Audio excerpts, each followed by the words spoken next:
ಭಾರತ ಮತ್ತು ಅಮೆರಿಕ ನಡುವೆ ದೀರ್ಘಕಾಲದಿಂದ ಬಾಕಿ ಇರುವ ವ್ಯಾಪಾರ ಒಪ್ಪಂದಕ್ಕೆ ಸಂಬಂಧಿಸಿದಂತೆ ಅಮೆರಿಕದ ವಾಣಿಜ್ಯ ಕಾರ್ಯದರ್ಶಿ ಹೋವಾರ್ಡ್ ಲುಟ್ನಿಕ್ ಮಹತ್ವದ ವಿಷಯವೊಂದನ್ನು ಬಹಿರಂಗಪಡಿಸಿದ್ದಾರೆ.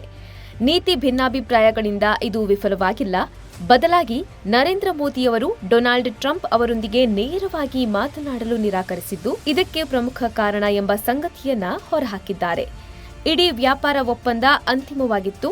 ಆದರೆ ಇದು ಪೂರ್ಣಗೊಳ್ಳಲು ಮೋದಿ ಅವರು ಟ್ರಂಪ್ ಅವರೊಂದಿಗೆ ಮಾತನಾಡಬೇಕಿತ್ತು. ಆದರೆ ಇದರಿಂದ ಭಾರತ ಸರ್ಕಾರಕ್ಕೆ ತೃಪ್ತಿ ಇರಲಿಲ್ಲ. ಮೋದಿಯವರು ಟ್ರಂಪ್ ಅವರಿಗೆ ಕರೆ ಮಾಡಿ ಮಾತನಾಡಲಿಲ್ಲ ಎಂದು ಲುಟ್ನಿಕ್ ಸಂದರ್ಶನವೊಂದರಲ್ಲಿ ತಿಳಿಸಿದ್ದಾರೆ.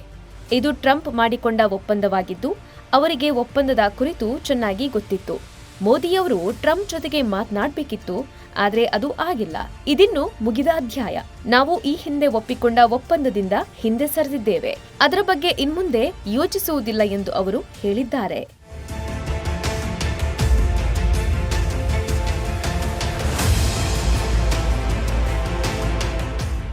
ಅಮೆರಿಕದ ಮಿನಿಸೋಟಾ ರಾಜ್ಯದ ಮಿನಿಯಾಪೊಲಿಸ್ನಲ್ಲಿ ವಲಸೆ ಮತ್ತು ಕಸ್ಟಮ್ಸ್ ಎನ್ಫೋರ್ಸ್ಮೆಂಟ್ ಐಸಿಇ ಅಧಿಕಾರಿಯೊಬ್ಬರು 37 ವರ್ಷದ ಮಹಿಳೆಯೊಬ್ಬರನ್ನ ಗುಂಡಿಟ್ಟು ಹತ್ಯೆ ಮಾಡಿದ್ದು ಈ ಘಟನೆ ಭಾರೀ ವಿವಾದಕ್ಕೆ ಕಾರಣವಾಗಿದೆ. ಮೃತಪಟ್ಟ ಮಹಿಳೆಯನ್ನ 37 ವರ್ಷದ ರಿನಿ ನಿಕೋಲೆ ಗುಡ್ ಎಂದು ಸ್ಥಳೀಯ ಮಾಧ್ಯಮಗಳು ತಿಳಿಸಿವೆ.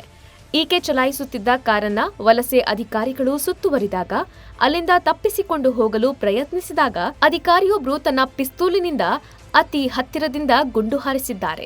ಮಾಸ್ಕ್ ಧರಿಸಿದ್ದ ವಲಸೆ ಮತ್ತು ಸುಂಕ ಜಾರಿ ಏಜೆನ್ಸಿ ಅಧಿಕಾರಿಯೊಬ್ಬರು ಹೋಂಡಾ ಕಾರಿನತ್ತ 3 ಸುತ್ತು ಗುಂಡು ಹಾರಿಸಿದಾಗ ಕಾರು ನಿಯಂತ್ರಣ ಕಳೆದುಕೊಂಡು ಪಲ್ಟಿಯಾಗಿದ್ದು ರಿನಿ ಅವರ ರಕ್ತ ಸಿಕ್ತ ದೇಹ ಬಿದ್ದಿರುವ ವಿಡಿಯೋಗಳು ಸಾಮಾಜಿಕ ಮಾಧ್ಯಮದಲ್ಲಿ ವೈರಲ್ ಆಗಿವೆ. ಅಮೆರಿಕ ಅಧ್ಯಕ್ಷ ಡೊನಾಲ್ಡ್ ಟ್ರಂಪ್ ಹೇಳಿಕೆ ನೀಡಿದ್ದು ಆತ್ಮರಕ್ಷಣೆಗಾಗಿ ಗುಂಡು ಹಾರಿಸಿದ್ದಾರೆಂದು ಸಮರ್ಥಿಸಿಕೊಂಡಿದ್ದಾರೆ. ರಿನಿ ವಲಸೆ ಅಧಿಕಾರಿಯನ್ನ ಕೊಲ್ಲಲು ಪ್ರಯತ್ನಿಸಿದಾಗ ಅಧಿಕಾರಿ ಆತ್ಮರಕ್ಷಣೆಗೆ ಗುಂಡು ಹಾರಿಸಿರುವುದಾಗಿ ಪ್ರತಿಪಾದಿಸಿದ್ದಾರೆ.